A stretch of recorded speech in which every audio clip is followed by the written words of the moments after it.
السلام علیکم بچوں، کیسے ہو آپ سب؟ آج ہم نے جو اردو کا چیپٹر سٹارٹ کرنا ہے وہ ہے شہد کی مکھی کا سفر، ٹھیک ہے؟ اس کی ریڈنگ کرتے ہیں۔ شہد کی مکھیاں پھولوں کا جو رس جمع کرتی ہیں وہ سب کا سب شہد نہیں ہوتا، اس کا صرف 1/3 یعنی 3 میں سے 1 حصہ ہی شہد بنتا ہے۔ شہد کی مکھیوں کا آدھا کلو شہد بنانے کے لیے 20 لاکھ پھولوں کا رس حاصل کرنا پڑتا ہے، ٹھیک ہے؟ اس کے لیے مکھیاں تقریباً 30 لاکھ اڑانیں بھرتی ہیں، یعنی 30 لاکھ مرتبہ پھولوں سے اپنے چھتے تک آتی جاتی ہیں۔ یہ فاصلہ جو وہ اتنی مرتبہ آنے جانے میں طے کرتی ہیں وہ تقریباً 50,000 میل ہوتا ہے، یعنی وہ آنے جانے کے بجائے اگر ایک ہی سمت میں سیدھا اڑتی رہیں تو یہ فاصلہ 50,000 میل ہوگا۔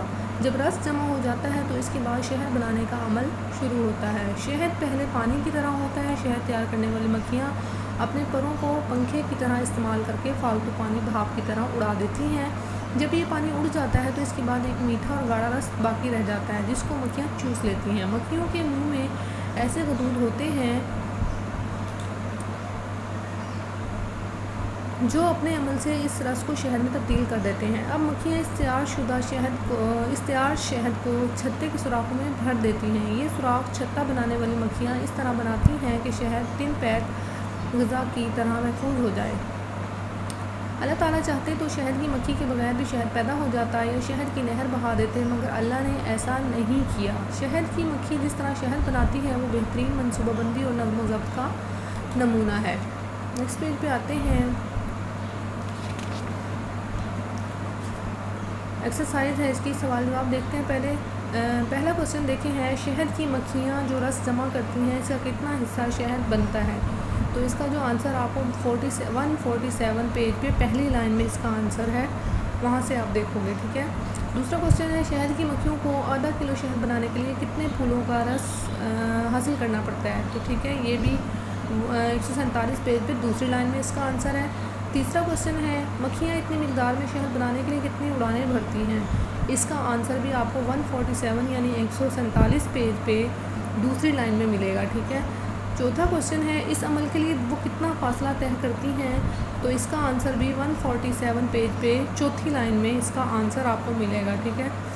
آگے ہے، شہد بنانے کا عمل اپنے الفاظ میں لکھیے۔ اب آپ نے یہ چیپٹر پڑھا ہے اور تو آپ اس کا جو ہے شہد کیسے مکھیاں بناتی ہیں یہ بھی سارا طریقہ آپ نے پڑھ لیا۔ اس چیپٹر میں سارا بتایا ہوا ہے ہی شہد کی مکھیوں کے بارے میں ہے کہ وہ کیسے شہد بناتی ہیں، تو آپ وہ اپنے الفاظ میں لکھو گے، ٹھیک ہے؟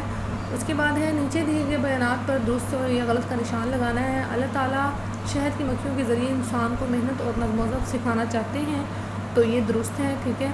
دوسرا ہے، کوئی بھی کام مرحلہ وار کیا جائے تو بہتر ہوتا ہے، تو یہ بھی درست ہوگا۔ ظاہر سی بات ہے، جب ہم کوئی کام ایک ترتیب سے کریں گے تو وہ زیادہ بہتر ہوگا۔ تیسرا ہے، کوئی بھی کام جیسے بھی شروع ہو اور ختم ہو جائے اس سے کوئی فرق نہیں پڑتا، یہ تو غلط ہے، ٹھیک ہے؟ چوتھا ہے، محنت اور توجہ کام مکمل کرنے کے لیے ضروری نہیں ہے، تو یہ غلط ہے۔ اگر ہم محنت اور توجہ سے کام نہیں کریں گے تو ہمارا کام ٹھیک نہیں ہوگا، ٹھیک ہے؟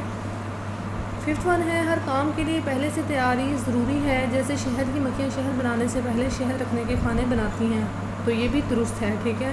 چھٹا ہے، کامیاب ہونے کے لیے نظم و ضبط ضروری نہیں ہے، تو یہ رانگ ہے، غلط ہے، ٹھیک ہے؟ نظم و ضبط ضروری ہے کامیاب ہونے کے لیے۔ تو یہ تھا ہمارا آج کا لیکچر۔